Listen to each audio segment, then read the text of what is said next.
Oh, regarde, mon pacalou, ce green est triangulaire. Bah oui, ma petite Smarty, alors. Bon, puisque tu fais ta maligne, là, trouve-moi la surface de ce green uniquement en mesurant ses trois côtés.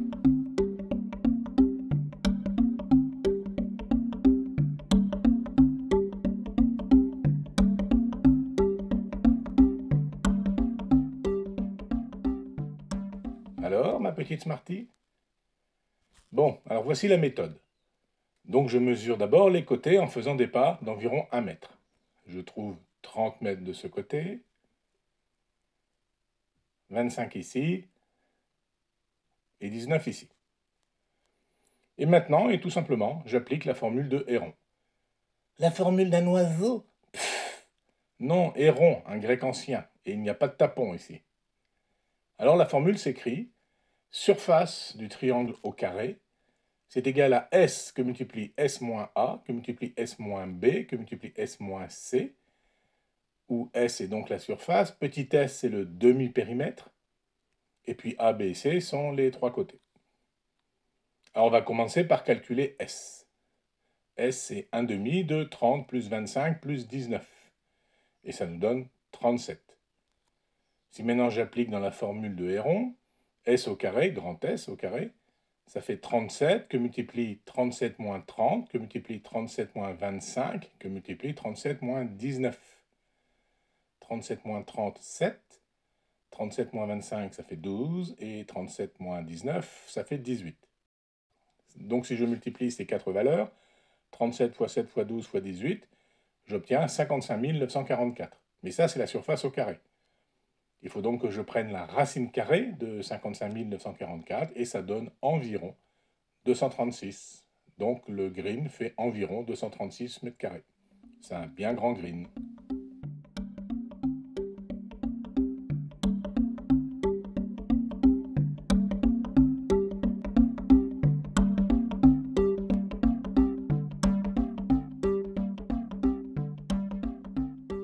Alors nous allons démontrer ce fameux théorème de Héron, un grec ancien, mais le théorème de Héron a été nommé, semble-t-il, à tort Héron, parce que ça serait Archimède, en fait, un autre grand grec ancien, qui l'aurait trouvé et démontré. Alors en utilisant les notations du schéma, je vais utiliser deux fois Pythagore. D'abord dans le triangle ABH, et ça me donne C au carré égale H au carré plus A1 au carré. J'appelle cette relation petit a. Et puis j'applique Pythagore dans le triangle ACH. J'ai donc B au carré égale H au carré plus A2 au carré. Mais on sait que petit a, c'est A1 plus A2. Je peux donc remplacer A2 par A moins A1. Et maintenant, je développe. Et le A1 au carré, eh bien, je vais utiliser la formule A pour remplacer le A1 au carré.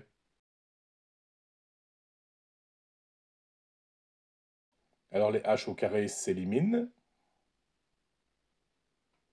Et je peux isoler le dernier A1.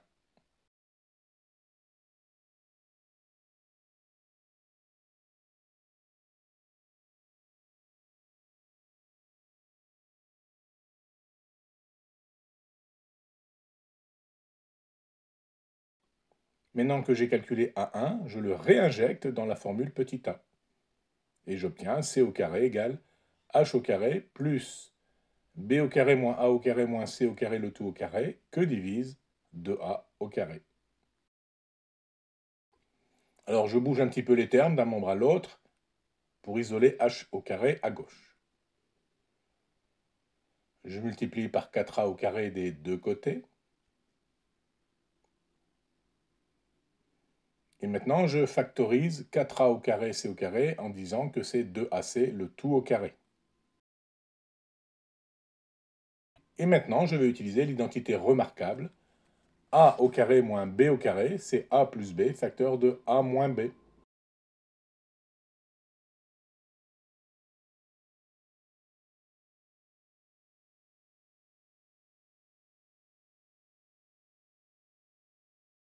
Je réordonne un petit peu les termes.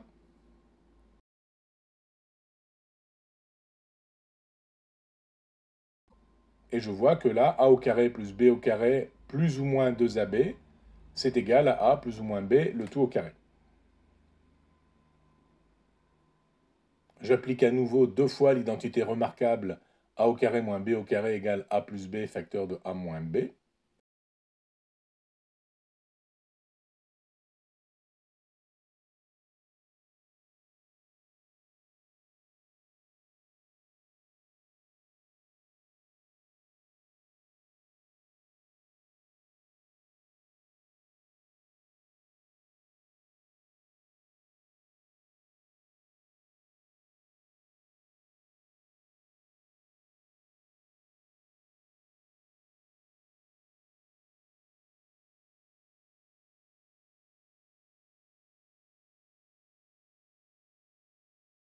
Et je peux réordonner, et j'obtiens cette formule a plus b plus c moins 2a, facteur de a plus b plus c moins 2c, facteur de a plus b plus c, facteur de a plus b plus c moins 2b. Alors j'appelle petit s le demi-périmètre. Le périmètre du triangle, c'est a plus b plus c, donc petit s, c'est la moitié de a plus b plus c.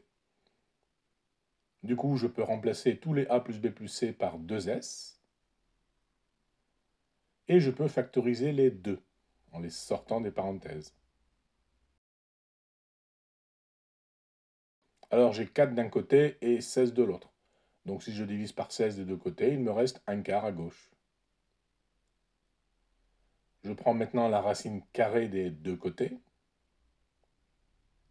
et je constate que 1 demi de AH, eh bien c'est exactement 1 demi du produit de la base A du triangle que multiplie sa hauteur petit h. C'est donc la surface du triangle. Et c'est ce qu'on appelle le théorème de Héron. On va regarder maintenant une autre très belle formule, la loi des sinus. Cela concerne un triangle quelconque, ABC, inscrit dans un cercle de rayon R, comme sur le schéma. J'ajoute le diamètre DC, qui passe donc par O, le centre. Et je vois immédiatement que l'angle D en BDC, ça vaut l'angle A, car il est inscrit dans le même arc, le BC. Et comme DC est un diamètre du cercle, eh bien le triangle DBC est droit en B. On peut donc appliquer le calcul du sinus de l'angle en D, l'angle A. Sinus de A est égal au côté opposé petit a que divise l'hypoténuse DC. DC, c'est le diamètre, ça vaut donc 2R, 2 fois le rayon.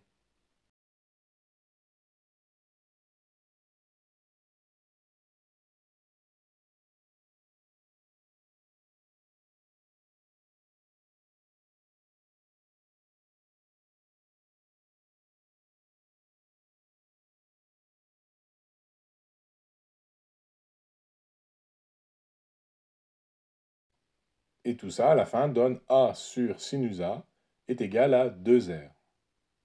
Et je peux utiliser la même méthode pour montrer que c'est vrai pour les deux autres angles. On a donc la formule A sur sinus A est égal à B sur sinus B est égal à C sur sinus C est égal à 2R. Et pour finir, un petit dernier théorème aujourd'hui, qui est une sorte d'extension du théorème de Pythagore. C'est la formule d'Al-Kashi. Alors dans le triangle ABC, traçons la hauteur CH. Eh bien, j'applique Pythagore dans le triangle CHB, qui est droit en H. J'ai BC au carré est égal à BH au carré plus CH au carré. Mais BH, en fait, c'est la différence entre AB et HA. Du coup, je peux développer et je regroupe les termes HA au carré plus CH au carré. Et ça, grâce à Pythagore dans le triangle AHC, droit en H, on sait que ça vaut AC au carré. Et si je regarde toujours ce triangle AHC, qui est droit en H, je peux appliquer les cosinus de A, et on a donc AH, qui est égal à AC, qui multiplie cosinus A. En remplaçant, nous obtenons la formule BC au carré égale AB au carré plus AC au carré moins 2 fois AB fois AC fois cosinus A. C'est la formule d'Al-Kashi.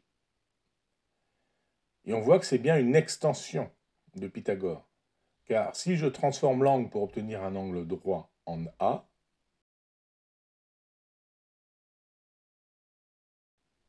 A égale pi sur 2. On sait que le cosinus de pi sur 2, c'est 0. Et donc, il ne reste plus que BC au carré égale AB au carré plus AC au carré, c'est-à-dire Pythagore.